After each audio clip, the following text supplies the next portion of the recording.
Je remercie en particulier le révérend Bonnevie pour la confiance qu'il peut nous faire et surtout pour cette grande œuvre. Vraiment, ils ont pensé à bijoux. Je pense que ça vous a beaucoup coûté. Vous avez construit cette église dans les gémissements et grincements. Aujourd'hui, ce qui était un rêve est devenu une réalité. Je vous jette beaucoup de fleurs. Je remercie aussi les hommes de Dieu présents. Vraiment, je ne saurais pas prêcher devant les grandes onctions qui sont ici. Je me sens tellement moindre. Mais si vous pouvez nous soutenir, regardez un peu l'onction, onction.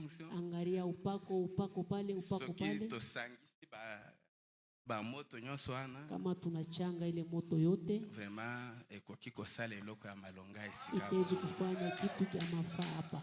D'accord, sans toutefois tarder, uzuri bila kukawia, on peut se tenir debout pour la lecture de la parole. Tunazishimama buima njoo kusoma neno. Nous allons ouvrir nos Bibles tutafungula mabiblia yetu dans Jérémie chapitre 8. Kitabu ya Yeremia sura ya 8. Jérémie 8. Kitabu ya Yeremia. On peut commencer par le verset 18. Mstari ya 18. Nous allons nous arrêter au verset 22. Tutashimamia pa mstari ya 22. Moi, j'aime quand on lit la parole, vous tirez beaucoup d'attention. Napendaka kama tunasoma neno munateka sikio. Nous lisons la parole de Dieu au nom du Seigneur Jésus. Tunasoma neno ya Mungu mchina Bwana Yesu Kristo. Verset 18. Mstari ya 18. Je voudrais soulager ma douleur. Napenda kufariji mateso yangu. Mon cœur souffre au-dedans de moi. Roho yangu inateswa ndani yangu. Voici le cri de la fille de mon peuple retentisse sur la terre lointaine. Ona malalamiko ya binti wangu inalalamika mwile nchi ya mbali. L'Éternel n'est-il plus au Sion?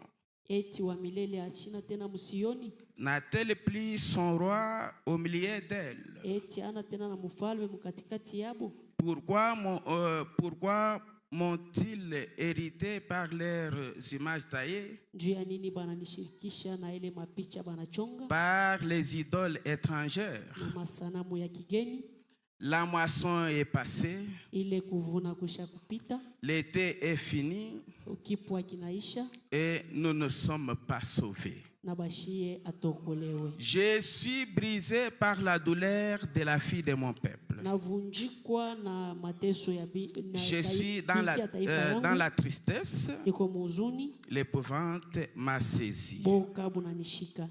N'y a-t-il point de baume en Galate? Eti akuna dawa mugalati. N'y a-t-il point de médecin? Eti akuna baminganga. Pourquoi donc la guérison de la fille de mon peuple ne s'opère-t-elle pas? Juu ya nini matunzo ya binti wa taifa yangu aitendeke? Que le Seigneur ajoute les bénédictions à la lecture de sa parole. Bwana ongeze baraka kusoma kwa neno yake. Est-ce que vous avez écouté les questions qu'on se pose ici? Eti munashikia maswali bana uliza. Vraiment, je voudrais surtout prêcher à l'intention de nos visiteurs. Napenda kuhubiri njuu ya kuangalisha ya bageni yetu. Ceux-là qui ne sont pas encore sauvés. Bale abayaokolewa wala vous qui êtes déjà sauvés, vous ne pouvez pas être sauvés deux fois. Mwe bale basha kuokolewa mtaokolewa mara mbili. Mais je voudrais quand même prêcher pour un visiteur, pour quelqu'un parfois qui est venu pour la première fois. J'ai intitulé mon petit sujet. C'est en quelques mots seulement. Pourquoi? Que Dieu vous bénisse. Pourquoi? Si je peux prendre le pourquoi du 9-3-61, je peux introduire ma prédication par ici. Le prophète dit ici, au paragraphe 8b, on va lire 10 aussi et 16b en sursautant. Le prophète dit, je pense qu'il a le droit de demander pourquoi, car il sait donner toute la peine. Christ Jésus. Il sait donner toute la peine afin d'effrayer cette voie pour notre bien. Et il a placé devant nous. Et ensuite, nous nous détournons carrément et nous refusons cela. Quand Dieu fraye un chemin pour son peuple et que ce peuple-là ne veut pas suivre ce chemin-là, Dieu se demande pourquoi. Amen, amen, amen. Il a le droit de se demander pourquoi. Pourquoi faisons-nous cela? Et à la place, nous allons chercher à nous frayer notre propre chemin. Amen, amen, amen. Maintenant, Dieu a une voie pour échapper. Il fraye une voie pour le salut. Et il fraye une voie pour la guérison. Pour toutes ces choses. Et alors, nous continuons. Et Dieu se demande pourquoi. Que Dieu vous bénisse. Dieu se demande pourquoi. S'il y a quelqu'un qui est entré ici malade, et s'il peut retourner chez lui avec sa maladie, Dieu se demandera pourquoi. S'il y a une personne ici présente qui n'est pas encore sauvée, à la fin de cette prédication, si tu ne peux pas prendre la décision, Dieu se demandera pourquoi. Que Dieu vous bénisse.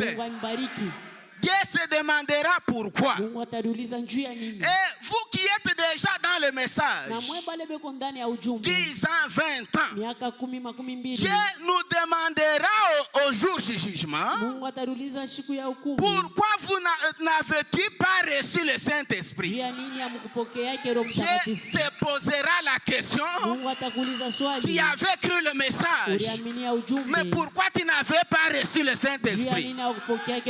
Puisque sans le Saint-Esprit, mon frère, tu iras en enfer. Que Dieu vous bénisse. Pourquoi n'es-tu pas né de l'Esprit? Pourquoi n'es-tu pas comme ceci ou comme cela? Est-ce que parce qu'il n'y avait pas d'église qui enseignait cela? Dans toutes nos églises ici, on enseigne le Saint-Esprit. Mais pourquoi toi tu ne le reçois pas? Vous avez même des bons prédicateurs dans vos églises. Ils vous enseignent sur ces choses. Mais pourquoi vous ne recevez pas le Saint-Esprit? Que Dieu vous bénisse. Que Dieu vous bénisse. Et Dieu a le droit de se demander pourquoi. Je me suis toujours posé même la question. Mon frère, ma soeur, toi qui me regardais, tu as fait autant d'années. Tu as déjà 40 ans, 50 ans. Célibataire. Et Dieu te demandera pourquoi. Et toi qui es encore lié dans vos coutumes, Dieu vous demandera pourquoi. Puisque le message, c'est la liberté. Amen. Amen. Si tu peux sortir sans avoir ce dont tu as besoin, Dieu se demande pourquoi. Il n'y a qu'une seule réponse parfois. Ou bien vous n'avez pas cru. Je suis dans la prédication. Je suis la résurrection et la vie. C'est un message prêché le 10/8/52. Le prophète dit ceci. Aussitôt que vous entendez la parole de Dieu, déclarer que vous pouvez être libéré. Croyez-les. Croyez-les, frères. Réjouissez-vous-en. Je ne vois pas la réjouissance ici. Que Dieu vous bénisse. Que Dieu vous bénisse. Dieu manifestera la chose après que vous l'aurez accepté. Et si vous ne l'acceptez pas, rien ne se passera. Mais d'abord, acceptez cela. Christ est mort pour les péchés. Et un croyant dira Amen à ça. Il y a d'autres ici, Christ n'était pas mort pour eux. Ok. Je l'accepte. Je me mets à me réjouir. J'ai accompli la justice par cela. Je crois qu'il a été dévêtu pour ma guérison. Je crois que Christ a été dévêtu pour ma guérison. Christ a été dévêtu pour que je sois sauvé. J'ai accompli la justice par cela. Et je crois qu'il a été, je l'accepte. La parole de Dieu est la guérison pour moi. Que Dieu vous bénisse. Vous voyez, aussitôt que je le crois, il ne peut me venir en aide que si je le crois. Amen. Amen. Je crois et confesse cela d'abord. Et alors, Dieu est lié par sa parole. Et si il est le Dieu tout-puissant, il peut tout. Que Dieu vous bénisse. Il peut tout. S'il ne peut pas tout, il n'est pas le Dieu tout-puissant. Voilà.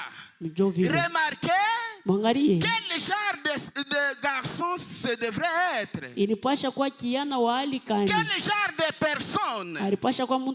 Puisque Dieu tient sa parole. Si Dieu a promis de faire quoi que ce soit, il le fera. Quand les enfants d'Israël ont été conduits hors d'Égypte, Dieu a promis de prendre soin d'eux pendant leur voyage dans le désert. Dieu a dit qu'il prendra soin d'eux. Et il a effectivement fait. Et peu m'importe où conduisait les chemins, et que l'ennemi s'est placé à travers du chemin de Dieu, il s'est aidé. Que Dieu vous bénisse.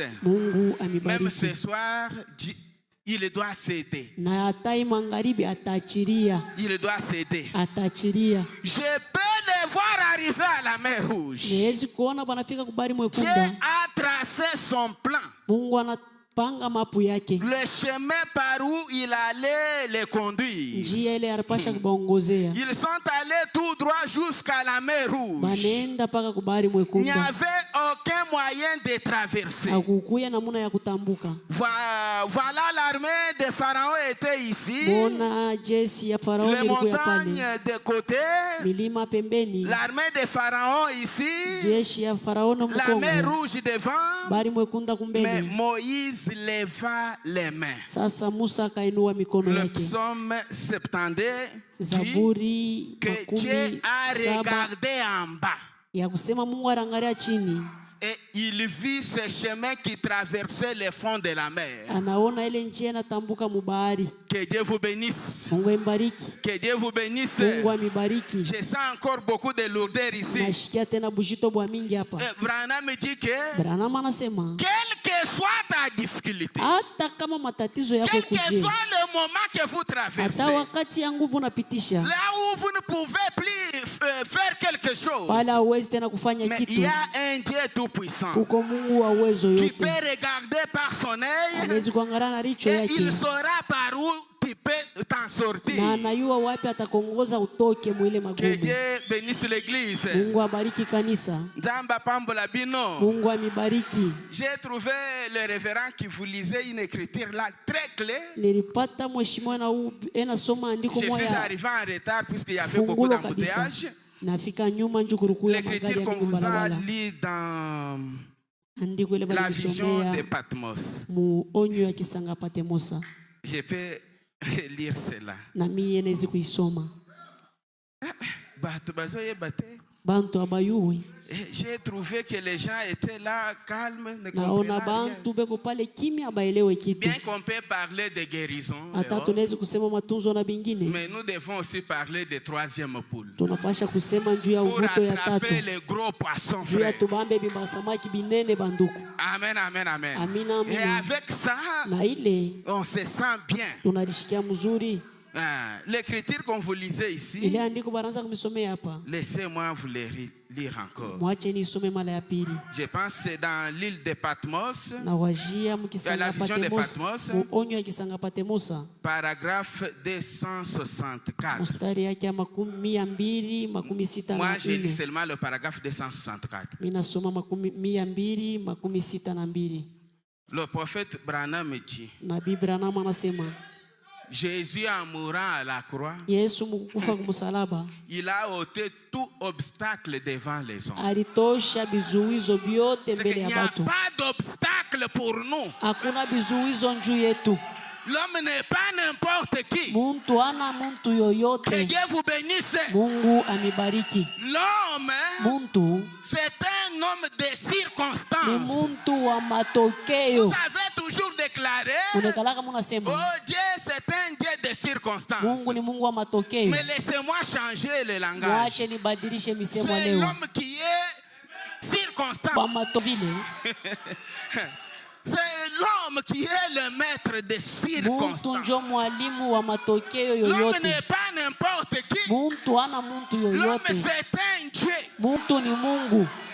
Et s'il vous a sauvé, Kama yari mioko vous devenez Dieu. ni njuu ya bangapi banaminia Dieu ile s'est révélé en Christ. ya kusema Mungu alidifulana ndani Vous ya le Kristo. croyez? Munayaminia? Et il continue de dire, Anaendelea anasema Dieu fut révélé en Christ. Mungu alidifunula ndani ya Kristo. Jéhovah fut révélé en Christ. Yehova alidifunula ndani ya Maintenant, je Kristo. voudrais vous poser la question. Napenda kuniuliza Mais swali. aujourd'hui, Sasa leo où Dieu doit-il être révélé? Mungu anapasha kudifunula wapi?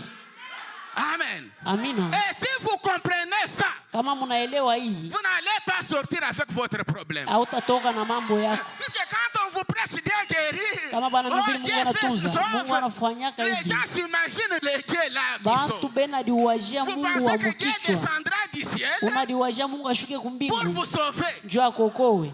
Non. Hapana.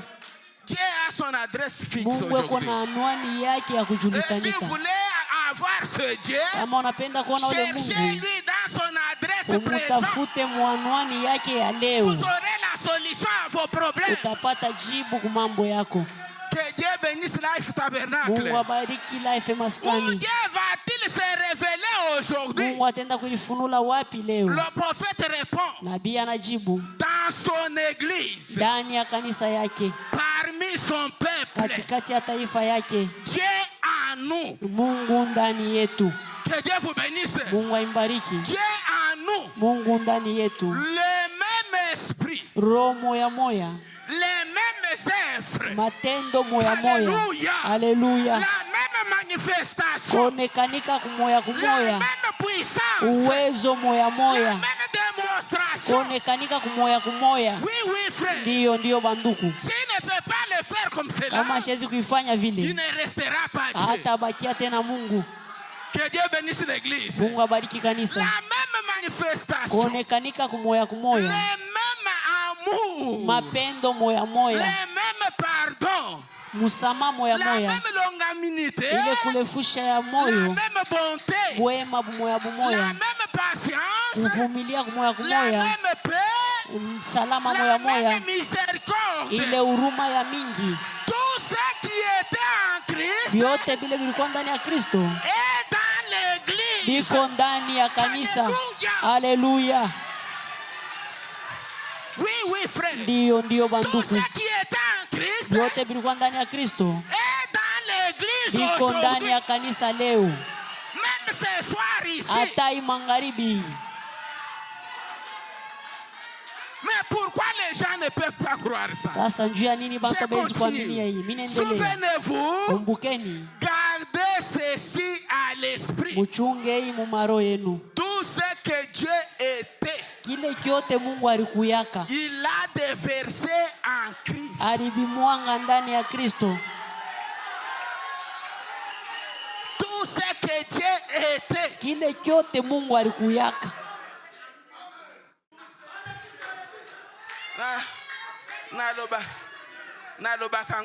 Mina isemaka hivi. Je vais parler un peu en langue. Tasema mulugha. Nzambe. Mungu. Sakantang wa diurni manga. Muumbaji wa mbingu na dunia. Nzambe wa chimuni chakafu. Mungu wa nguzo ya moto. Le Dieu de grandeur. Mungu wa bukubwa. Tout ce qu'il était. Yote bila alikuyaka. Tous les anges. Ba malaika bote. Tous les ciels. Mbingu yote. Toute la terre. Dunia yote mzima. Tout ce qui était confiné. Biote bili tumbukizwa. Qu'on appelait Jésus. Ndani ya mtu mwa banamuita Yesu. Biote bila alikuyaka. Biote. Tout ça. Biote bile. Il a déversé. Anabimwanga. Dans l'homme. Ndani ya mtu.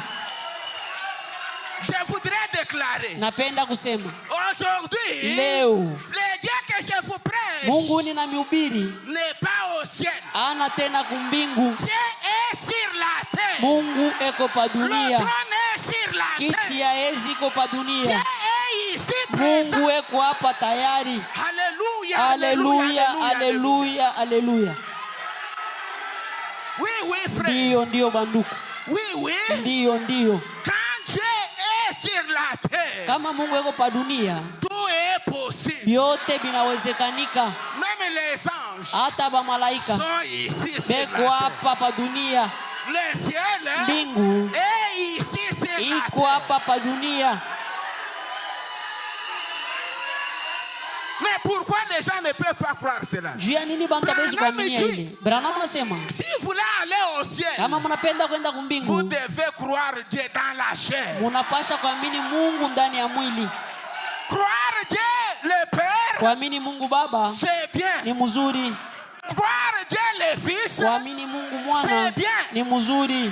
Croire Dieu le Saint-Esprit. Kuamini Mungu Roho Mtakatifu. C'est aussi bien. Ni mzuri tena. Mais ne pas croire ce que je vous dis ici. Kama uaminie bini na miambia hapa. Annule le tout, frère. Pomona biote banduku.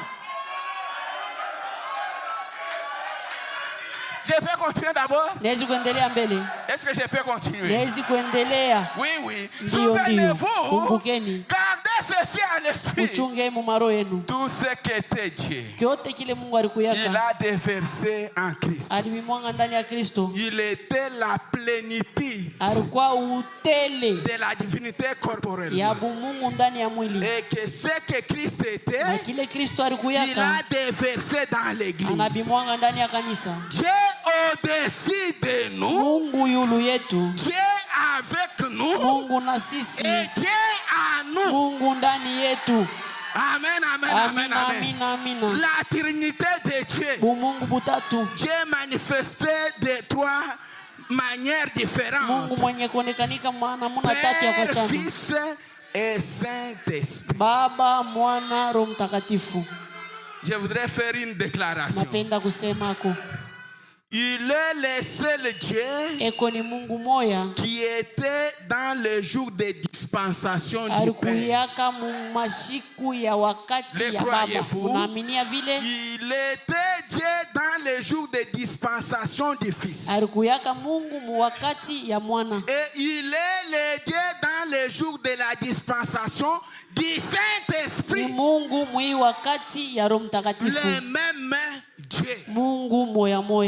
Quelqu'un le croit comme cela? Écoutez maintenant.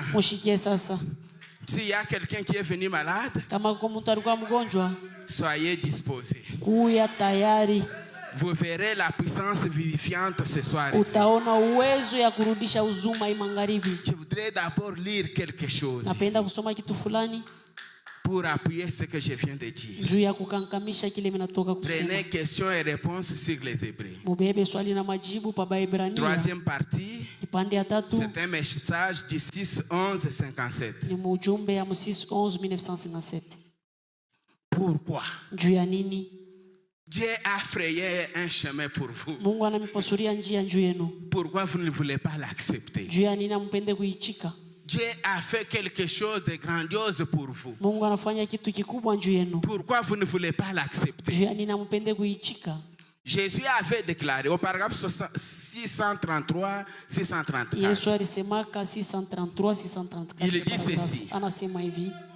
Tout pouvoir m'a été donné au ciel et sur la terre.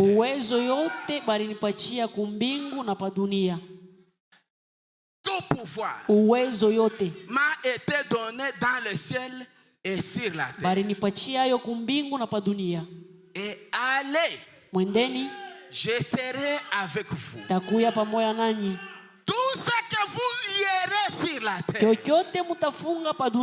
je le lierai au ciel. Ce que vous délierez sur la terre, je le délierai au ciel. Le croyez-vous comme cela? Il y a quelqu'un qui doit sortir ici libre. Que tu puisses le croire ou pas, frère.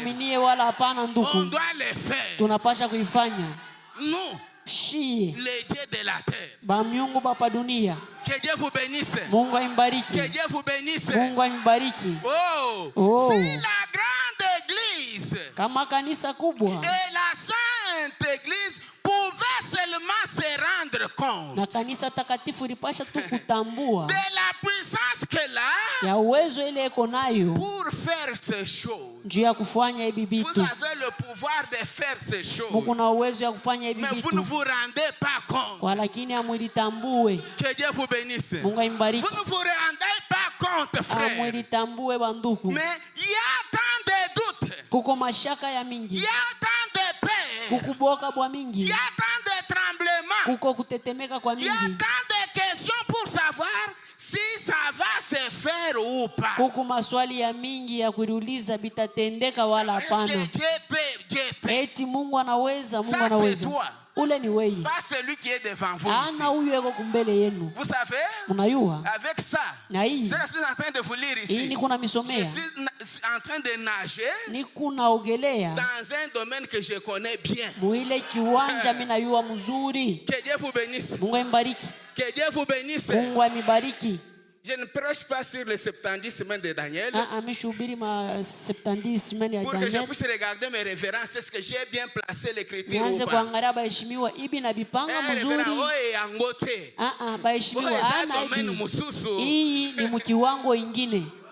Chaque personne a son numéro. Je sais de quoi je suis en train de parler. Et je sais ce qui doit se passer. C'est un domaine que je connais bien. Tous les jours je nage là-bas. Que Dieu vous bénisse. Oh, que tu puisses avoir le doute, que tu puisses le croire ou pas. Moi je sais que Dieu tiendra sa parole. Que Dieu vous bénisse.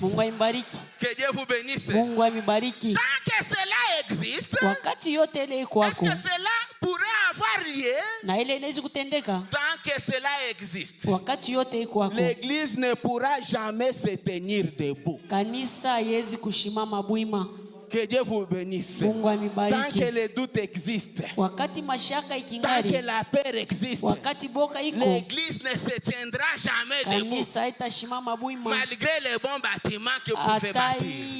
Il faut comprendre ces choses. C'est ce qui peut donner la vie ici à Kapata. C'est ce qui peut attirer. Là, si vous comprenez ces choses, ça doit attirer Kapata. Ils diront quelle est l'attraction là-bas. Et je ne prêche pas pour tout le monde. Qu'une seule personne saisisse seulement ceci, la vision, la chose ira bien. Que Dieu vous bénisse. Que Dieu vous bénisse. Tant que cela existe, l'église ne pourra jamais se tenir debout. Mais tant que tout propos de peur aura disparu, et que le Saint-Esprit aura complètement pris l'église sous son contrôle, alors toutes les peurs disparaîtront. Cette église aura la puissance qu'on vous a prêché ici. Comment l'église peut avoir la puissance si elle n'a pas encore saisi la vision? Comment elle peut avoir la puissance? Si vous n'avez pas encore saisi la vision, voyez-vous, ils ont derrière tout ce que le ciel possède.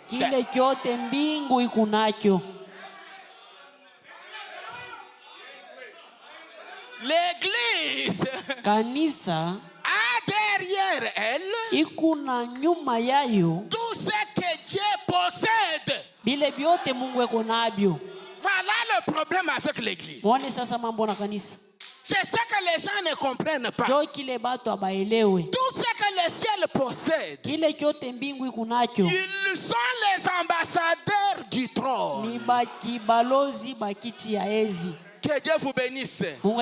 L'église est l'ambassadeur du trône.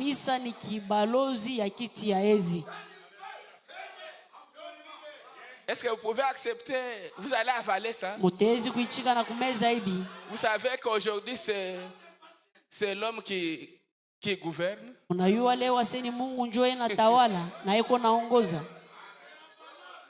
C'est lui qui a la main mise sur tout. Oui, c'est la vérité, frère. Vous êtes venu chercher la guérison. Ne demandez pas le ciel. Demandez aux hommes. Dieu n'a rien là au ciel.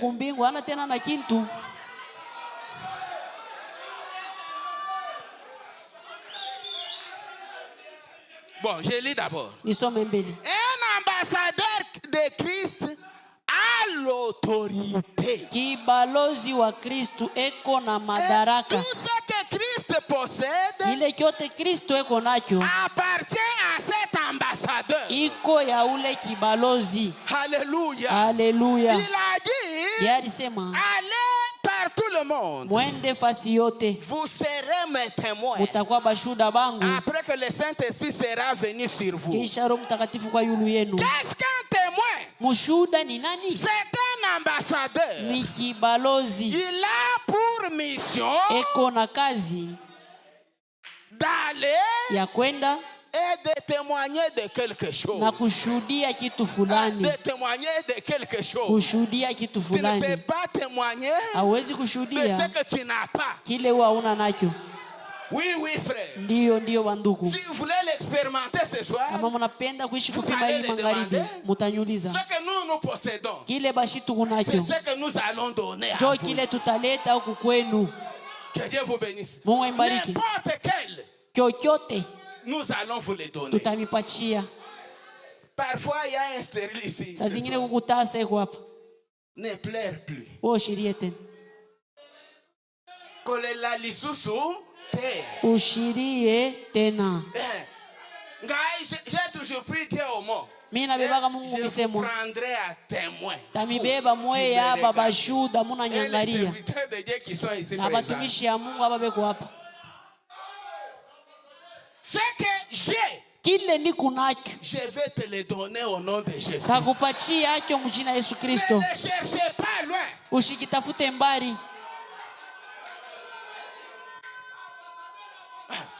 Ambassadeur, kibalozi, un représentant de Dieu sur kibalozi la wa Mungu pa dunia. Il continue de dire, anaendelea anasema, tout pouvoir au ciel, uwezo yote kumbingu, est juste dans vos mains. iko tu mikono yenu. Tout pouvoir au ciel, uwezo yote est kumbingu, juste entre vos mains. iko mikono yenu.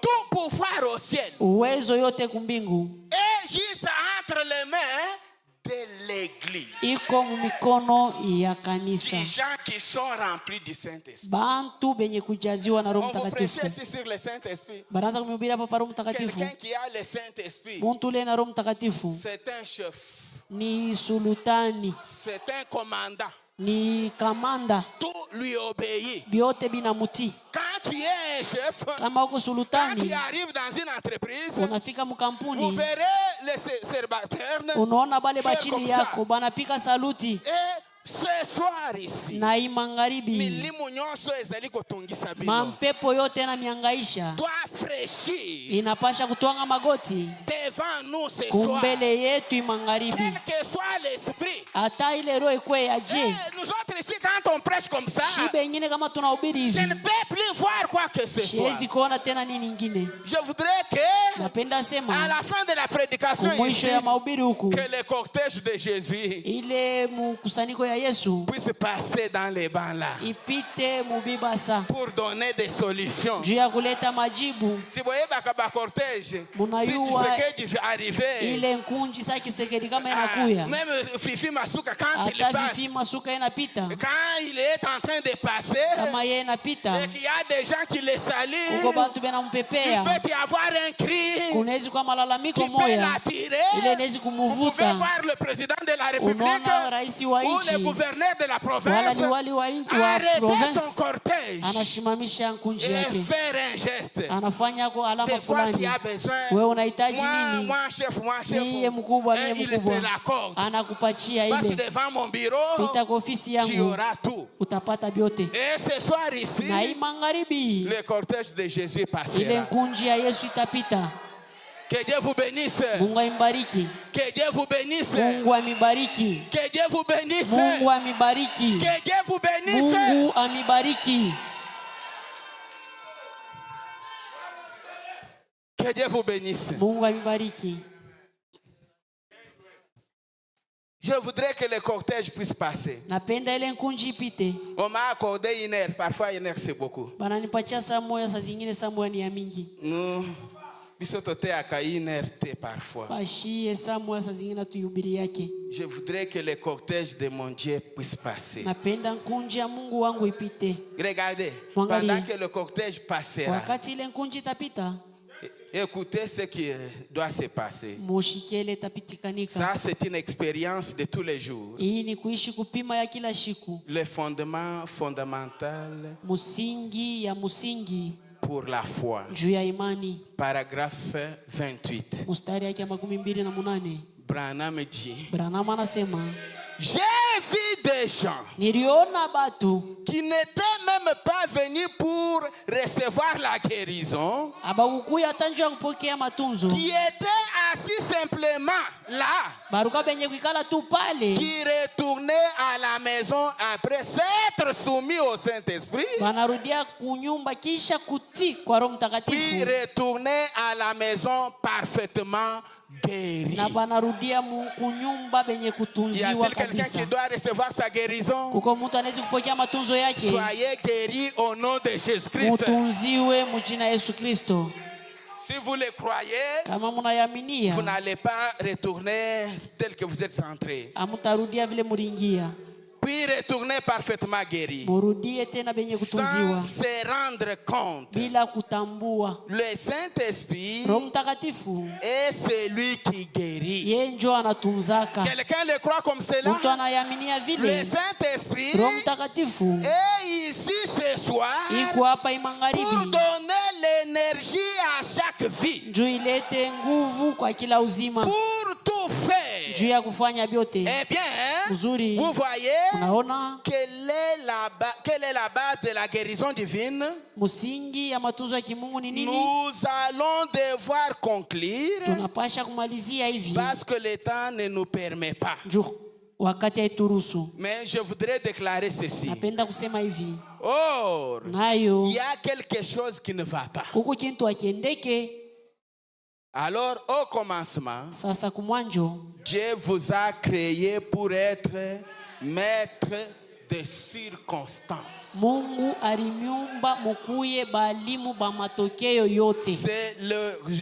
C'est l'origine. C'est l'authentique. C'est la parole de Dieu. Il n'y avait rien. Rien ne pouvait arriver que vous ne soyez maître. Vous ne le croyez pas? Rien ne peut vous arriver que vous ne soyez maître. Que Dieu vous bénisse. Rien ne peut vous arriver que vous ne soyez maître. L'homme, c'est un maître des circonstances. Que Dieu vous bénisse. Que Dieu vous bénisse. Que Dieu vous bénisse. Que Dieu vous bénisse. S'il y a quelqu'un qui est entré ici, moi j'ai la facilité de prier sur les malades. Je ne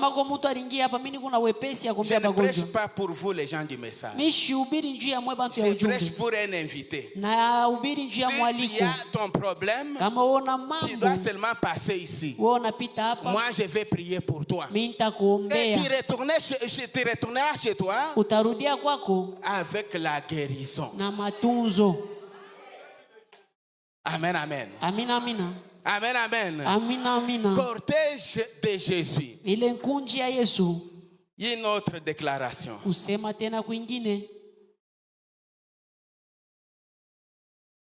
Comment les gens prennent ces dieux pendant que je suis en train de prêcher ici.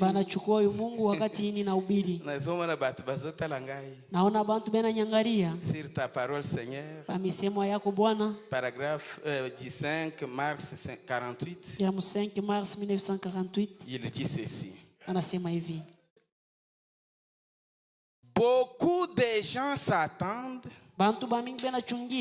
Certains d'entre eux disent, oh, je crois que Dieu peut tout faire.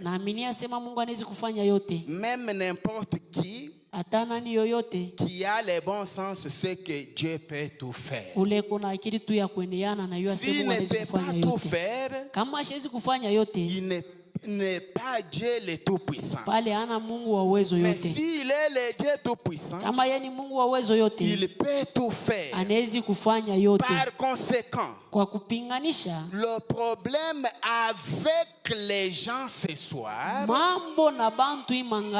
ils cherchent Dieu très loin, à des milliers de kilomètres, alors que Dieu est juste ici parmi vous maintenant. Écoutez-moi bien. Pensez-y.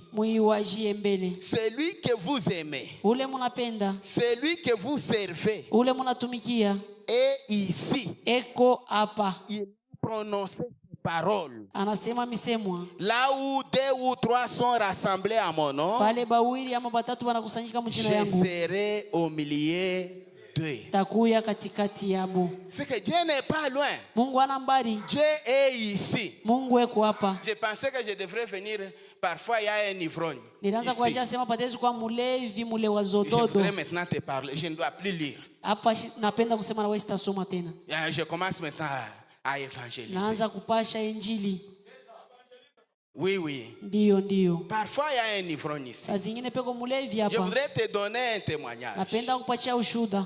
La fois dernière ici, j'ai un beau frère. Là, le Bumbashi, qui s'enivrait, un frère dans le message. C'est lui qui est le mari à ma petite sœur qui vient derrière moi. Quand le monsieur s'enivrait, il pouvait se dévêtir. Il prend même sa machette. Il peut sionner là-bas, ça et là, faisant des problèmes dans les quartiers. Il indisposait beaucoup de gens. Pendant beaucoup de temps. Et à un temps donné, son oncle maternel a pris la décision qu'on puisse empoisonner ce monsieur-là pour finir avec lui. Puisqu'il risque, nous allons nous retrouver là à Kassapa avec ce qu'il est en train de faire, ça ne sera pas bien. Et quand j'ai appris ça, ils ont associé même ma petite sœur. Ma petite sœur a accepté ça. Et son oncle là lui a dit, pour t'épargner toi, vas-y à Kolwezi chez ton grand frère. Reste à rapport même pour des semaines. Quand nous allons exécuter la mission, allez, toi tu dois revenir encadrer tes enfants. Ma petite sœur est venue. Je lui ai dit que tu es venu chercher chez moi. Nous avons une mission là à remplir là. J'ai dit, quelle mission que vous avez? Non, l'oncle de mon mari voudrait déjà exécuter l'homme. Et toi aussi tu acceptes. Et elle a dit, mais que dois-je faire? Il nous indispose tout le temps ici. J'ai dit non. Et d'ailleurs, même dans l'église où il priait, on l'a déjà livré entre les mains du diable. J'ai dit non, le monsieur là doit venir. J'ai pris mon argent, j'ai donné à ma petite sœur sans informer mon épouse. Et le monsieur est arrivé ce soir-là, très maigre qu'il était. Il arrive chez moi ce soir-là. Il entre. J'ai vu mon épouse qui s'agitait. J'ai regardé le monsieur en face. Je lui ai dit, tout ira bien. Est-ce que tu peux dire à quelqu'un, ça va bien? Ça va aller. Même ce soir ici, ça va aller. Que Dieu vous bénisse. Et j'ai encadré le monsieur là. Mais il y a des gens des OET qui connaissent ce monsieur. Ils sont là, ils peuvent lever. Un jour, pendant la prédication, je me suis tenu devant lui. J'ai regardé le monsieur en face. Je lui ai dit, à partir d'aujourd'hui, reçois ta délivrance. Au nom de Jésus, toi, esprit qui tourmente cet homme, sors de lui. Au nom de Jésus. Et sur le champ, la personne a reçu sa délivrance. Ça fait déjà autant d'années. Il est encore devenu le président des diacres dans une église. C'est ça Dieu que nous cherchons, frère. Oui, frère. Il sert son Dieu. Et ce soir ici même il est avec nous ici. Nous ne vous prêchons pas un Dieu historique. Nous vous prêchons un Dieu vivant. Et saisissant la vision, vous verrez la main de Dieu. Une déclaration encore. Vous savez que nous, en tant qu'épouse, en tant qu'église, nous avons le pouvoir de pardonner même les péchés d'une personne. Pasteur Bonnevie, le pouvoir de pardonner pour que tes péchés là soient pardonnés. Au moins si tu retournes pour ne plus pécher. Est-ce qu'il y a-t-il quelqu'un qui peut se sentir ici comme étant pécheur, qui voudrait qu'on puisse pardonner ses péchés? Ici, il est là, il peut lever sa main. Il n'y a que des saints ici. Que Dieu vous bénisse. Que Dieu vous bénisse. Que Dieu vous bénisse. Et quand nous vous prêchons ces choses, quand vous ne les croyez pas, Dieu se demande pourquoi. La guérison, c'est mieux. Mais c'est quelque chose de passager. Il y a même ceux-là qui peuvent être malades ici. On peut t'envoyer chez le médecin. Tu auras ta guérison à partir de ta foi. La guérison, c'est bien. Mais moi, je parle de ce que Dieu a fait de vous. Qui es-tu, toi, l'homme? Tu es un maître. Tu es un Dieu. Dieu t'a créé pour un but. Si je peux poser la question ici, qui connaît le motif pour lequel Jésus était mort à la croix? Avant que nous puissions conclure. Très bien. Qui peut ajouter? Qui peut ajouter? Qui peut me dire le pourquoi? Ok. Je vois que le prédicateur qui répond. C'est ce que j'ai cherché. Regardez. Quand on dit restaurer ou ramener, regardez ma Bible ici. Si elle était ici et qu'on a déplacé la Bible ici, elle s'est retrouvée quelque part.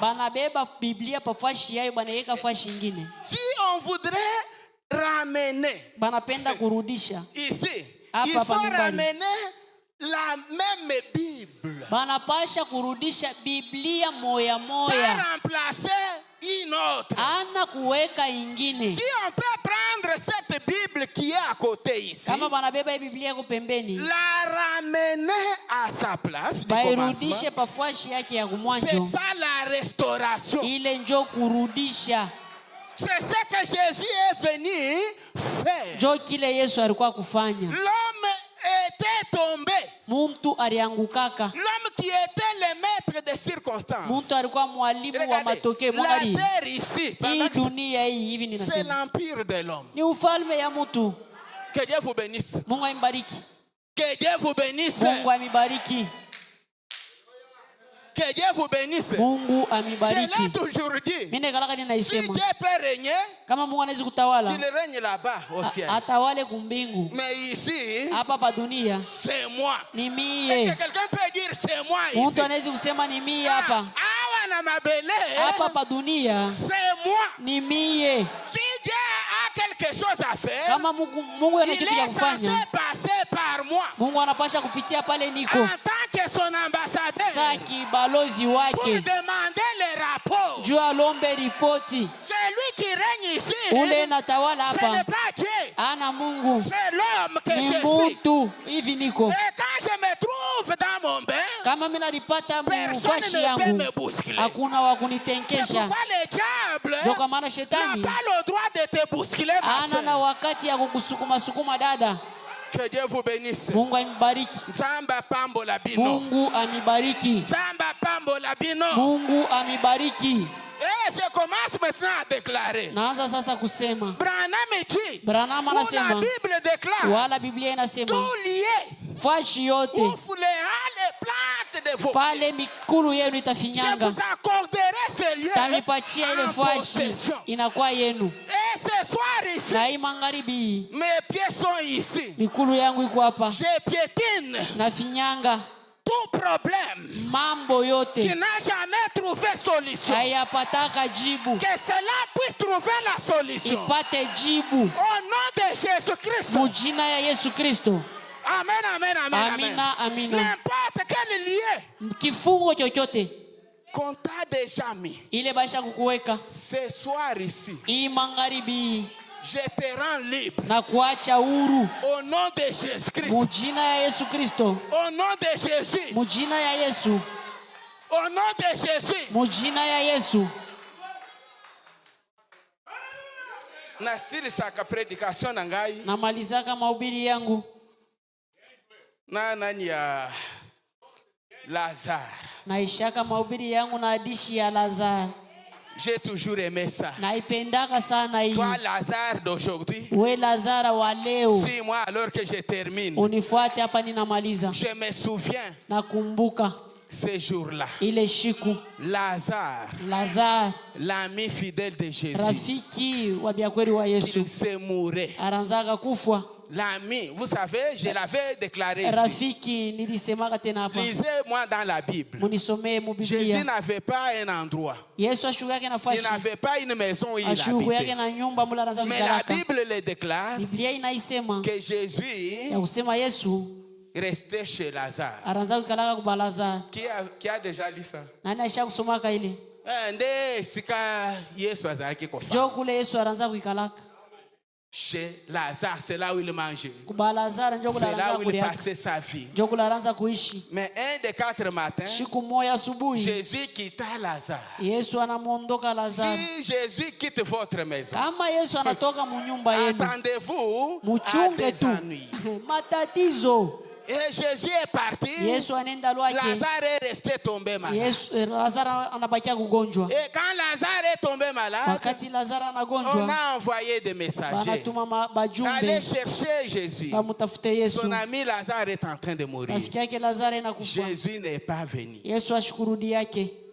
Nzambe apambola bino. Mungu aimbariki. Vous qui êtes debout, que Dieu vous Mwe bale bénisse. beko buima, Mungu aimbariki. Je voudrais que vous puissiez vous élever. Parce que Muinuliwe. ce n'est pas moi qui vous ai demandé d'être debout. Ana mimi nilimilomba mushimame buima. Que Dieu vous élève au nom de Jésus-Christ. Mungu aminue Que mjina Dieu Yesu vous Kristo. accorde selon le désir de votre cœur. Mungu Au nom amipatie de Jésus. kufuatana na kutaka kwa roho yenu mjina ya Yesu.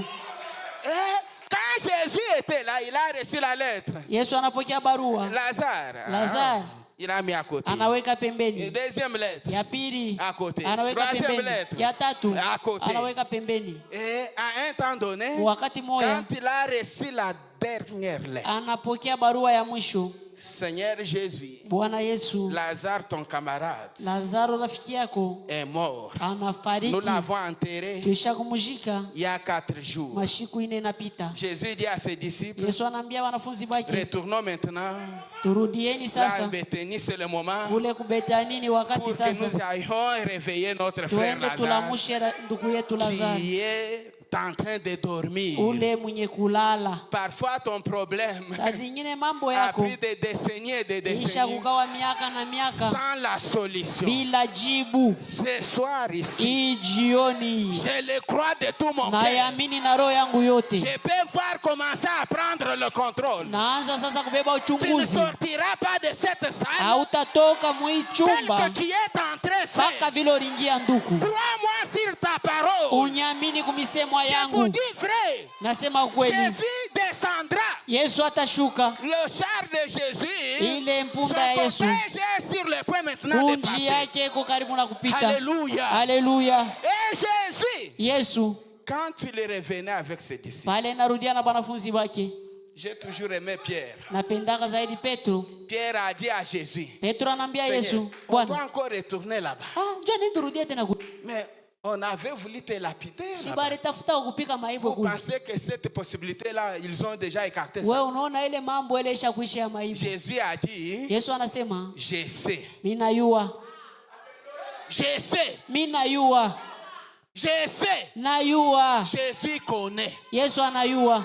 Et quand il est arrivé, Wakati alifika, j'ai toujours aimé ça. napendaka zaidi. Jésus n'est pas entré Yesu akushukuingia kia là au mugini, village. mwile mugini. Il s'est tenu Anashimama à l'entrée du pa village. kiingilio ya ile mugini. Et il a dit à ses disciples, Anaambia banafunzi bake, allez dire à Marie et Marthe. wende mwambie Mary na Quand on Martha. parle d'une femme, Kama anasema njoo on mwanamke, s'adresse à une église. benaambia ni kanisa. Allez dire à Life Tabernacle que le Seigneur est déjà là. Ya kusema Bwana aishafika. Le Seigneur est déjà là. Bwana aishafika. Que Dieu vous bénisse. Mungu que ambariki. le Seigneur est déjà là. Bwana aishafika.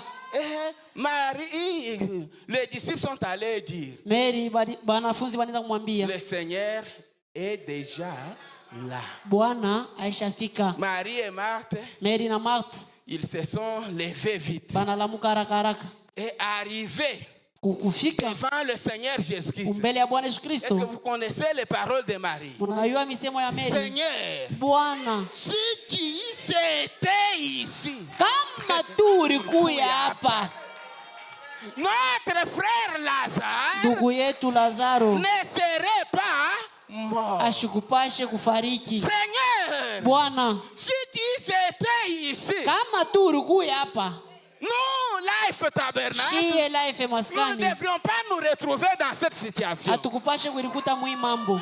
Oh là là, Oh la la, j'aime Jésus. napendaka Yesu. Pas vous? Ana mweye, Écoutez la réponse de Jésus. mushikie jibu ya Yesu. Marthe, Marthe, je suis la résurrection. mi niko ufufuko, Je suis la vie. niko uzima, Je suis le chemin. niko njia,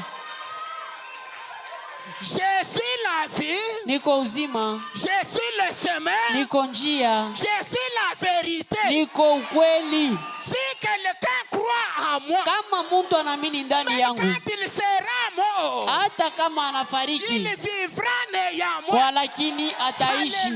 Alléluia. Haleluya, Alléluia. haleluya.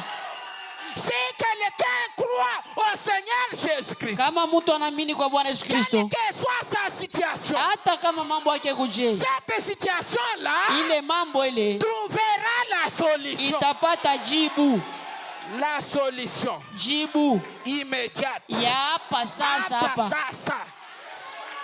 Zambi wa lelu lelu. Mungu wa hapa sasa. Pas Hapa le Dieu de demain. ana Mungu wa kesho, Le Dieu de maintenant. Mungu wa hapa sasa. Je vous Hapa ai lu le prophète. nilimsomea nabii Branham a dit. Branham, anasema Branham a fait. Branham alitenda. Maintenant, Hapa sasa nous devons passer à l'acte. tunapasha kupita kumatendo. Un Jésus présent. Yesu wa hapa Pas un sasa, Jésus du passé. ana Yesu wa mambo ilipita. Que Dieu vous bénisse. Mungu amibariki, Que Dieu vous bénisse. Mungu amibariki, Que Dieu vous bénisse. Mungu amibariki. J'aime ça. Napendaka hii. Qu'est-ce qui s'est passé? Nini ilitendekanika? Jésus a dit, Yesu anasema, allez me montrer mwende munyambie là où vous l'avez enterré. pale mulimuzika. Le problème, Mambo c'est là où on vous a enterré. bari kujikia wapi? Wapi? C'est ce que je voudrais savoir. Ndio kile mimi napenda kuyua. Et quand ils sont allés, Pale barenda j'ai toujours aimé ça. napendaka zaidi Les ile. gens ont regardé comme les serviteurs me regardent. Bantu banaanza kuangalia beba Le batumishi bana petit là est nyangalia. déjà là. Kale kakiana kana kuya. Mutombo. Mutombo. Beba mpanga. Toi, Beba nshoka. Beba lumuchi. Toi. Weye. Beba njembe. c'est une occasion à ne pas rater. Bati yoi tushipusa hapa. Une occasion à ne pas rater. Bati ya shoku Oui, pusa. oui. Ndio. C'est une occasion Ni bati à ne pas ya rater. shoku pusa. Il faut aussi des Thomas. Bantu babubishi sana. Il faut ça dans l'église aussi. Inapendeza ile leo Et kanisani. quand il pouvait aller, Pale baliweza kwenda. Jésus n'a pas prêché beaucoup. Yesu ashikubiri wakati mrefu. Il disait à ces gens-là, Anaambia bale batu, Marthe, je t'ai rassuré, Martha, nilikuwa hakikishia je suis la résurrection. mimi niko ufufuko, Je suis la vie. niko uzima, Je suis le chemin. niko tena njia, Je suis la vérité. niko ukweli. Même quand tu mourras, Hata kama unafariki tu vivras de moi. utaishi tena. Vous savez ce que Marthe avait répondu? Mnajua kile Martha Oui, alijibia? Seigneur. Bwana, Nous ndio le croyons tunayaminia ile qu'au dernier jour, ya kusema mashuku ya mwisho, quand il reviendra, pale utarudiaka, notre frère Lazare ndugu yetu Lazaro vivra. ataishi. Jésus a dit, non, Yesu Marthe, anasema hapana je ne Martha, vous parle pas du temps. shiseme mwakati ya biakuya Je suis en train kumbele, de vous parler de maintenant. ninasema bia hapa Moi, sasa. Daniel, Mi Daniel, je vous parle de ninamisemezea ce qui est censé se passer bia kutendeka maintenant même. hapa sasa hapa. Zamba pambola yo yaya. Mungu akubariki dada, mumwache. Que Dieu t'accorde Mungu akupatie selon les désirs de ton cœur. kufuatana na kutaka kwa roho Au nom yako, de Jésus-Christ. mujina Yesu Je Kristo. ne parle pas du passé. Siseme mambo ya Ou de kupita ce que Jésus fera ya demain. kile Yesu atafanya Je kesho. suis en train de parler Ninasema de ta délivrance. ya ufungulivu yako Ce soir hii ici, magharibi hii. j'aime qu'il Napendaka y ait des gens kukuye batu qui soient délivrés. benye kufunguliwa Puisque juu Jésus est déjà là. Yesu ashafika. Que Dieu vous bénisse. Mungu aimbariki. Quand ils sont arrivés à la tombe, Wakati barifika kumatuburi, oh là là là là oh là la là la là. la la la, Jésus a parcouru ses yeux. Yesu anaangalia na macho yake, Il a regardé anaangalia la tombe de Daniel, kaburi ya la Daniel, tombe de tel, kaburi ya la fulani, tombe de tel. kaburi ya fulani, Beaucoup. makaburi ya mingi. Or, c'est lui Nayo qui ule est entré dans le cimetière. unaringia kama tuburi, C'est lui le maître de la vie. yenjo mwalimu wa Il uzima. pouvait prononcer même la parole. Alipasha kusema Tous msemo, les mots bafu bote devraient résister ce balipasha jour-là. kufufuka ile shiku. Et Jésus, on lui a montré, Banamuonesha Yesu, regardez, angalia, c'est ici que nous l'avons enterré. jo hapa tulimujika, C'est ici ni hapa où nous l'avons enterré. pale tulimujika, C'est ici ni hapa où nous l'avons enterré. jo pale tulimujika. Oh là là. Oh la la, Jésus en tant qu'homme, Yesu sawa mutu il s'est assis. anaikala. Oh mon ami Oh Lazare. rafiki yangu Lazaro, Mon ami Lazare. rafiki yangu Lazaro, Mon ami Lazare. rafiki yangu Lazaro. Et les gens ont dit, Bantu banasema regardez, mwangalie il sasa, n'aura rien. hakutakuwa Il kitu. a pleuré. Shia huyo analia, Il commence à pleurer. anaanza kulia sasa. Vous savez la cause. Mnajua mambo, Même ce soir ici. hata hii magharibi Oye bayemba que pas un frère. ile banaimba kwa ndugu moya, Chilumbu. mambo Zambi uvanu. Mungu eko paka hapa, Et muntu bienda. mutu na ye eko paka hapa. C'est ça le problème. Jo yo mambo, Jésus avait pleuré Yesu aliliaka en tant qu'homme. sa muntu, Mais à un moment donné, wakati fulani il s'est ressaisi. anatenkesha tu Branham mabega dit, kidogo. Branham Il a anasema fait ses petites épaules comme ça. anatenkesha tu mabega kidogo hivi, Et il a dit na maintenant, anasema sasa, en tant que Dieu, sawa Mungu créateur, muumbaji, en tant qu'épouse, saa bibi qui harusi, peut prononcer la parole, unawezi kusema neno. il a dit à ces gens, Anaambia bale batu, maintenant, sasa ôtez la pierre. mutoshe ribwe Life, life toi mes visiteurs, mwe bugeni, ôte la pierre, tosha boka, ôte cette pierre, tosha ile ribwe, ôte ton incrédulité. tosha kutokuamini kwako. Laisse Dieu entrer, Acha Mungu qu'il aingie te donne la foi. akupatie imani.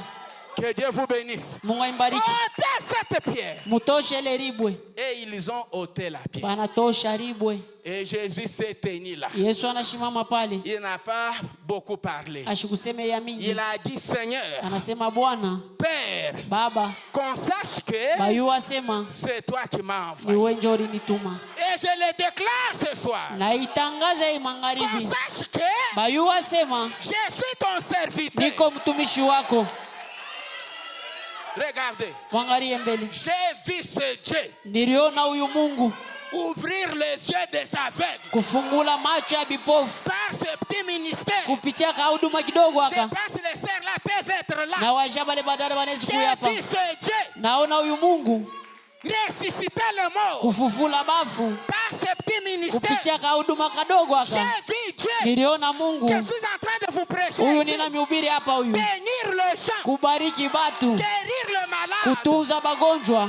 Et si ce que je vous dis Na kama hivi est ninasema la vérité, ni ukweli, Seigneur, Bwana descends, shuka, guéris, tunza, délivre, fungula, sauve, okoa, bénis, bariki, élève. inua. Que Dieu vous bénisse. Mungu aibariki. Que Dieu vous élève. Mungu aminue. Que Dieu vous bénisse, ma Mungu soeur. akubariki dada. Soyez bénis au nom de Barikiwa Jésus. mjina Yesu Kristo. Que Dieu vous délivre. Mungu Au amifungule nom de Jésus Christ. mjina Yesu Kristo. Il est le même Dieu. Yeye ni Mungu moya Il n'a moya. jamais changé. Ashiyabadilikake. Même ce soir. Hata magharibi. Il agit encore. Enatenda tena. Dieu te bénisse, mon frère. Mungu akubariki ndugu Sois yangu. béni au nom de Barikiwa Jésus. mjina Yesu. Oh là là là. Oh la la, oh la la. Oh là là. Oh la la, oh la la.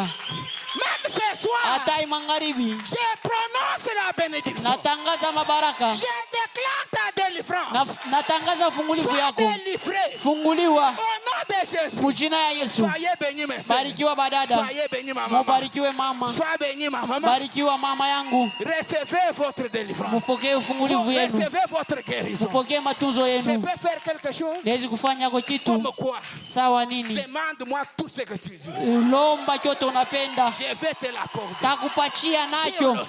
Hapa sasa hapa. Demande-moi, sinon je vais passer. Lomba wabule tapita. Que veux-tu que je fasse? Unapenda nifanye nini? Présent? La main de Dieu sur ma vie. D'accord. Sawa. Je déclare Natangaza toutes les paroles de bénédiction. Mamisemo yote ya baraka pa maisha yako. Au nom de Jésus Christ. Mjina ya Yesu Kristo. Reçois selon ta demande. Pokea kufuatana na kulomba kwako.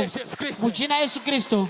Vous savez ce qui s'est passé? Unajua nini litendekani kaka? Quand Jésus Pale Yesu avait élevé sa voix. alinua sauti yake. Heureusement qu'il avait précisé. Kwa bahati alihakikishia. Il avait dit, Alisemaka, Lazare, Lazare, sors! toka.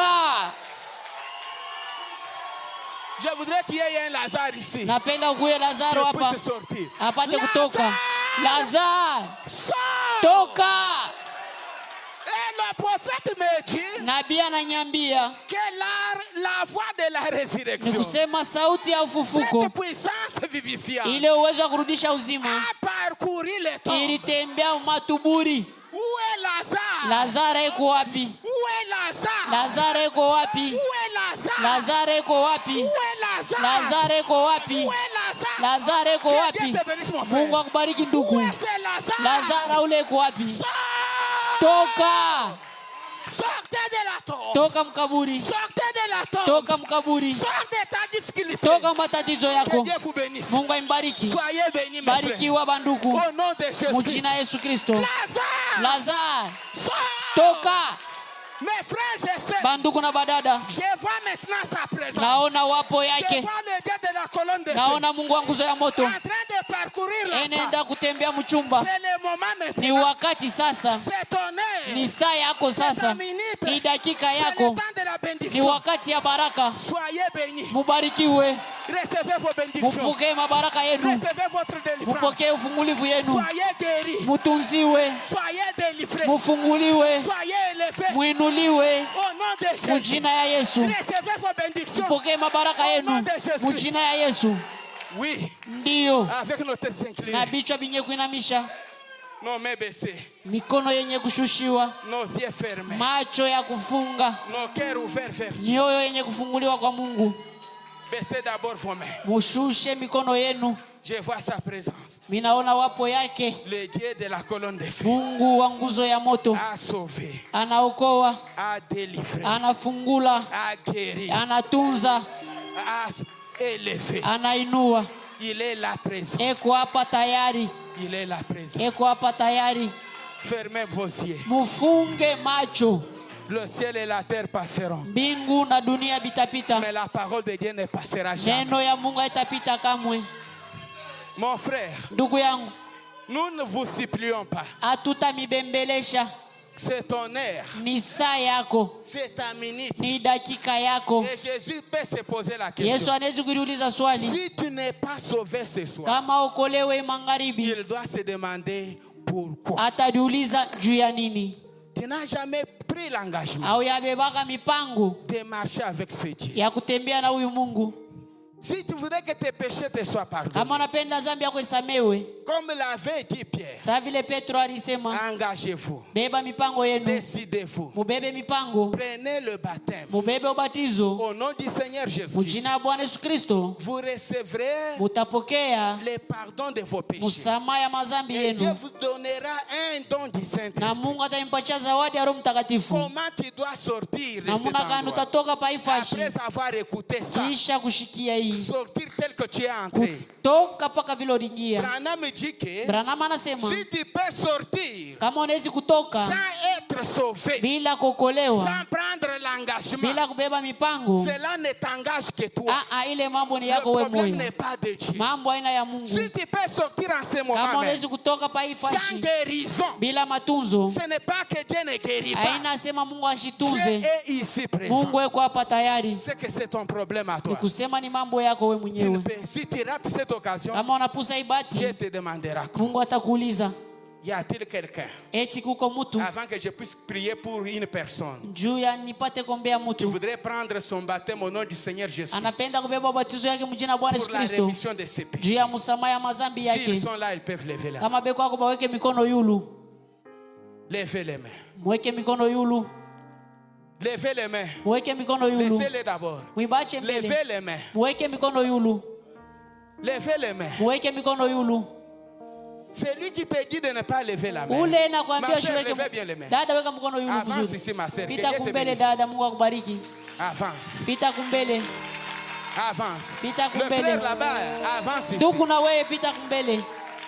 Que Dieu te bénisse. Mungu akubariki. Que Dieu bénisse ma sœur là-bas. Mungu abariki dada. Est-ce qu'il y a-t-il quelqu'un autre Eti kuko mtu mwingine qui peut se décider ce ula soir? anawezi kubeba mipango ya magharibi. Ne prends pas ce que tu peux faire aujourd'hui Ushibebe vyawe kufanya leo pour les ramener pour le juu lendemain. ya kubieka kesho. Dis seulement, Jésus sauve-moi. Sema Yesu unyokowe.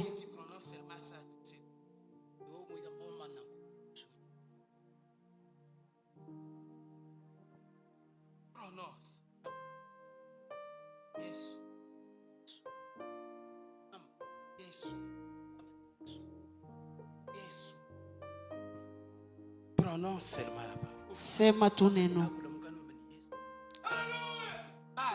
Sema Jésus. Yesu. Okay. Encore une fois. Mara ingine tena. Prononce encore. Sema tena. Pour la dernière fois. Mara ya mwisho.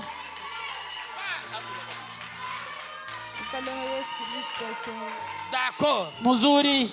Toi, Jésus qui sauve. We Yesu leo unaokoa. J'ordonne à cet esprit de la folie. Naamuru hii mpepo ya mazimu. Toi, démon de la folie. We mpepo ya mazimu. Libère son esprit. Acha roho yake. Sors. Toka. Au nom de Jésus. Mujina ya Yesu. Au nom de Jésus. Mujina ya Yesu. Libère son esprit. Uache roho Au yake. nom de Jésus. Mujina ya Yesu. Au nom de Jésus. Mujina ya Yesu. Reçois ta délivrance. Pokea fungulivu yako. Au nom de Jésus-Christ. Mujina Yesu Kristo. Sois sauvé. Okolewa. Tu peux te tenir debout. Unaweza simama bwima. Tu es sauvé. Unaokolewa. Cette folie Ile mazimu t'a quitté. inakutoka. Au nom de Jésus-Christ. Mujina Yesu Kristo. Tu seras là Utakuya pale comme un témoignage. sawa ushuda. Au nom de Jésus. Mujina ya Yesu.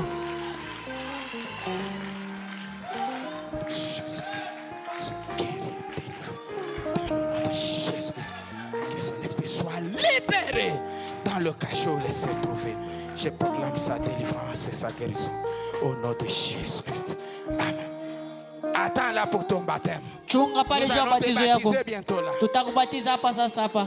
Tout est parti Vyote binaenda au nom de Jésus-Christ. mujina Yesu Kristo. Fermez vos yeux. Mufunge macho. Je suis en train de faire l'appel. Ni kunaita kumazabu. Notre Dieu délivre. Mungu wetu anafungulaka mubu nyenyekevu. Fermez vos yeux. Mufunge macho. Y a-t-il quelqu'un Eti kuko mutu qui voudrait prendre son baptême anapenda kubeba batizo yake Au nom du Seigneur Jésus-Christ. Mujina ya Bwana Yesu Kristo. Pour la rémission de ses péchés. Juu ya msamaha ya mazambi yake. Mais tu es là mon frère, ma shuko hapo ndugu na dada. Chaque jour c'est les cauchemars. Kila siku ni bimandoto vibaya. Les masturbation, tout ce qui t'arrive. Banamuke babushiku, banaume babushiku bila vyote. Au yafunguriwe. Je te réclame pour ta délivrance. Shina kulomba njoo fungulivu yako. Je ne te supplie pas. Mishikubembeleshe lwangu. Si tu es là, lève ta main. Kama huku wako weka kilole yulu. Y a-t-il quelqu'un qui peut lever sa main? Kuko mtu anaweza kuweka mkono yulu. Si vous êtes, il y a déjà des amis ici. Kuko manafsi mbili hapa. Y a-t-il quelqu'un eti kuko mtu qui peut lever sa main anaweza kuweka mkono yulu pour son engagement juu ya kubeba mipango yake le baptême au nom du Seigneur Jésus na kubeba ubatizo mjina Bwana Yesu Kristo pour la rémission de ses péchés. Juu ya msamaha ya mazambi yake. S'il est là, kama iko wako, il peut lever la main. Aweke mkono yake yulu. Vous devez avancer. Mweba wili musonge kumbele. Tombez déjà à genoux. Mwende kumagoti. Je voudrais céder le micro. Napenda kuacha kibuyu. Regrettez déjà, ma sœur, tu es à genoux. Dada wende kumagoti. Vous pouvez regretter pour votre vie. Unungunike njia maisha yako. Que vous avez mené autrefois. Ile orishi mara ingine. Maintenant, avec nos mains levées, na mikono yetu yulu, nous pouvons élever nos voix. Tunaweza kuinua masauti yetu. Prions le Seigneur. Tuombe Bwana. Et souvenez-vous aussi de ces deux âmes. Mukumbuke manafsi mbili qui sont ici devant. Ile kwa hapa mbele. Prions le Seigneur. Tuombe Bwana. Prions le Seigneur. Tuombe Bwana. Ma sœur, tu peux prier le Seigneur. Dada, unaweza kuomba. Tout verrai pour là, ou à la croix, à la croix, à la croix, soit ma gloire à jamais, et que mon amant Lévi verrai pour la chantons à la croix, à la croix, à la croix, oui, soit ma gloire à jamais jusqu'à ce que sur la terre ravira. Ah oui, je t'aurai, oh mon Dieu, de plus près de toi, plus près de toi. Oh, c'est le mot, c'est l'élément de ma foi. Plus près de, chantons dans les jours, les jours, les preuves de beauté comme Alléluia. Avec-moi près de toi, plus près de toi. Oh oui, que Satan, c'est, oui, c'est de chaîner ton âme mère, toujours plus près de toi, plus près de, chantons que Satan, c'est, oh, c'est de chaîner ton âme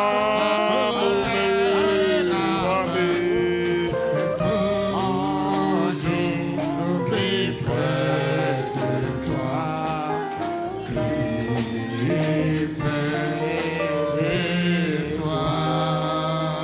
Nous disons merci au Seigneur pour sa grâce immuable. Nous acclamons le Seigneur notre Maître pour sa bonté. Acclamons-le nous tous et bénissons le Seigneur.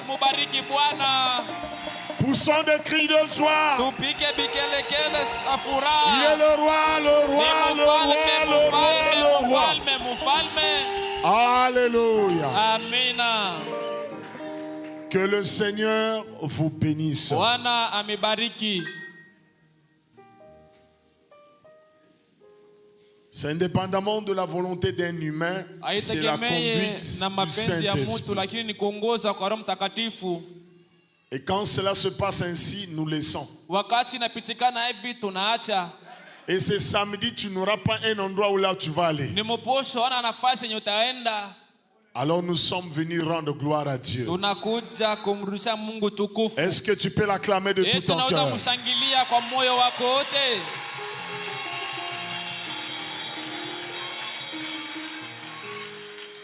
Nous allons donc sortir. Nous n'aurons pas beaucoup de temps vraiment pour présenter les hommes de Dieu, mais nous allons juste les demander chaque fois de se mettre debout. Pendant qu'on nous donnera la liste, parce que le temps est vraiment parti, on doit revenir. Amen. Avez-vous été satisfait? Avez-vous été béni? Ça avance. Nous avons eu 2 intervenants. Alors donc nous allons revenir cet après-midi pour le dernier intervenant de la journée. Dis à ton frère, à ta soeur, tu dois revenir. Dis-le lui parce qu'il peut ne pas venir. Bloque-le et dis-le, tu dois revenir. Tu as rendu témoignage dans la maison du Seigneur. Donc tu dois revenir. Que Dieu vous bénisse. La réunion de cet après-midi commence à 15h30. Mais pour vous permettre d'avoir un peu de force, nous allons commencer notre réunion à 16h juste. Et à 17h juste la prédication. Amen. Pour permettre à ce que nos invités se relaxent. Ils essaient de se donner la force. Que Dieu vous bénisse. Et nous bénissons Dieu pour le pasteur Daniel Moudang. Est-ce qu'on peut acclamer le Seigneur pour lui?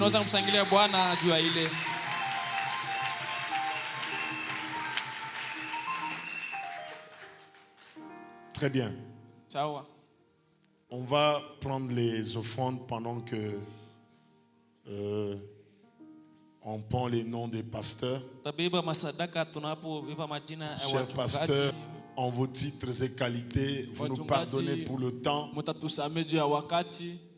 Ceux qui reviendront l'après-midi pourront dire un petit mot. Dans vos préoccupations, pardonnez-nous pour le temps que nous vous avons pris. Aucun homme ne contrôle les choses de l'esprit. Quand ça arrive, c'est arrivé. Que Dieu vous bénisse. Pendant que le panier circule, si on peut me donner les noms des prédicateurs.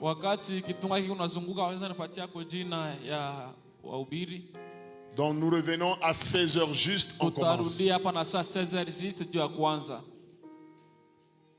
Donc,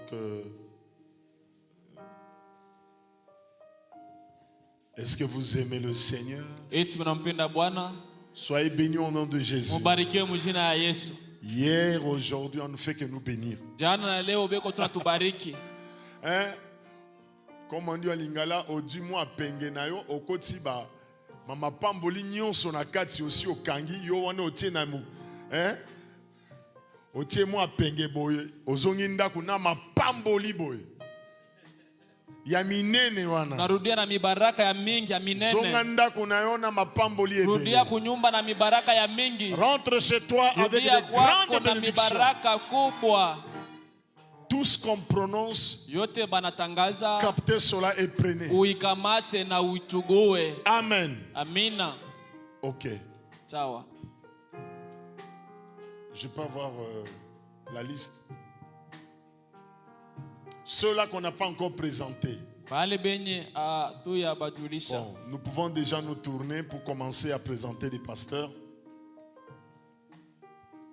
Nous avons le pasteur Ben Joël, s'il peut se mettre debout. Nous le saluons, le pasteur Ben Joël. Acclamons le Seigneur. Pasteur, pardonnez-nous de ne pas venir parce que nous voulons gagner le temps.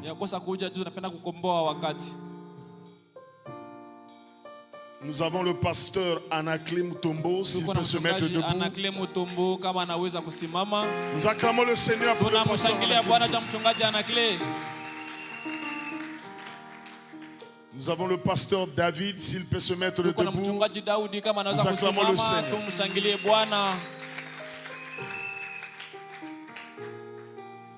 Nous avons le pasteur Mutamba Didier, s'il peut se mettre debout. Nous acclamons le Seigneur. Nous avons le pasteur Miché, s'il peut se mettre debout. Nous acclamons le Seigneur. Nous avons le pasteur Paul Kabeya. Lui n'est pas un étranger de cette église. Il est quelqu'un de cette maison. Que Dieu bénisse. Nous avons le pasteur Marc. S'il peut se mettre debout. Nous acclamons le Seigneur.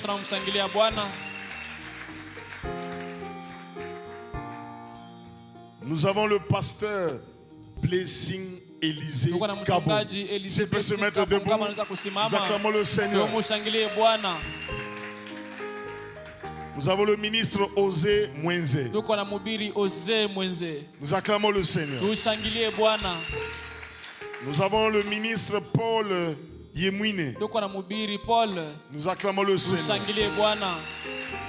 Nous avons le ministre Jonas Mpemba. Nous avons le ministre Serge Ntumba Argonbright. Nous avons le ministre Gilles. À tous nos invités, il y a un petit cocktail, quelque chose à manger. Vous allez suivre l'ordre que les diacres vont vous donner.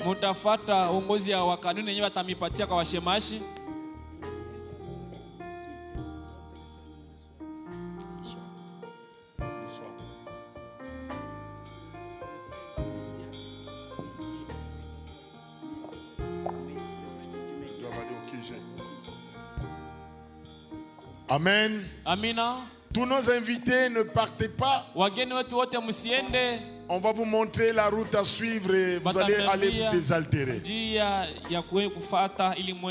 Que Dieu vous bénisse. Est-ce qu'on peut incliner la tête pour sortir? Seigneur Dieu, toi le Dieu tout-puissant, le Dieu de William Branham, le Seigneur Jésus-Christ, accompagne-nous et reviens avec nous parce que la fête continue et tu es l'invité principal. C'est toi l'hôte invisible. Viens et agis et manifeste-toi. Accompagne-nous et bénis tout ce que nous allons consommer là où nous allons partir. Les dîmes et les offrandes, bénis-les et bénis chacun de nous. Pour la gloire de ton nom, au nom de Jésus-Christ. Amen. Allez dans la paix du Seigneur. Les diacres, les huissiers, les protocoles, les musiques, médias, vous êtes attendus au QG. Il y a un pasteur, que ce pasteur revienne à l'après-midi ici. Nous allons nous occuper de ce problème. Il vient de l'Est et l'Ouest. Il vient de lointains pays. Fait avec les rois comme ses invités. Que ses pèlerins sont bénis. Contemplant son saint visage.